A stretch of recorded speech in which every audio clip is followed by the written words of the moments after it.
My top 5 streamers right now. As a 22-year-old female, my top 5 streamers right now are in no particular order.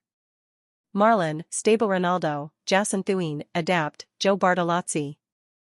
Jason Thuin.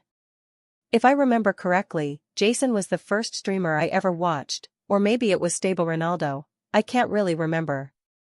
I first discovered him about 4 years ago from his cringy TikToks that went viral. At first, I thought he was awkward but funny.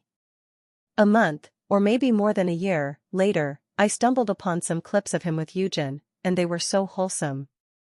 I searched for him on Twitch, followed him, and it's been amazing to watch his growth.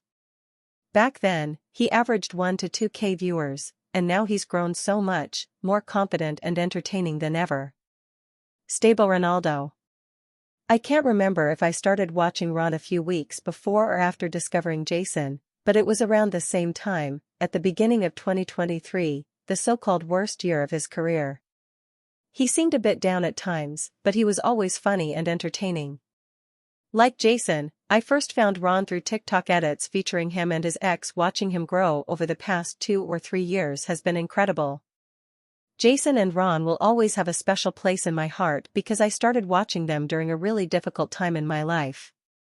Even now, they're just as fun to watch, if not more. Adapt. Adapt.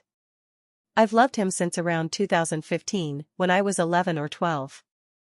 I wasn't the biggest COD player back then, so I didn't watch all their videos, but I loved their vlogs, especially Adapt's. From the start, he was my favorite member of FaZe, followed by Rug and Blaziken.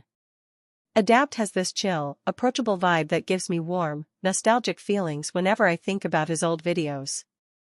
10 years later, he's still just as entertaining on Twitch, if not more. You can never go wrong with an Adapt stream, always good vibes. Marlon. I first heard about Marlon through FaZe. At first, I didn't have much of an opinion about him, but then I noticed he was wearing a Swedish football shirt. Since I was born and raised in Sweden, I immediately felt a connection. The first video I watched was a story time about him losing his V-card. I picked it because it was long, and I wanted something to listen to while cleaning my apartment. That video taught me 2 things: Marlon is funny and entertaining, and he's relatable. I saw my friends and people I grew up with in him. That video made me root for him. Since then, I've watched him constantly. He's funny, stupid, sociable, relatable, and by far my most watched streamer this year. Marlon is my favorite streamer. Joe Bartolozzi. I've known about Joe through TikTok, either from his TikToks videos he would upload from like 3 years ago or recent viral clips. About 3 weeks ago, one of his edits really stuck with me, and I started checking out his streams and YouTube videos. He does a bit of everything: chatting, reacting, gaming, and all sorts of fun segments.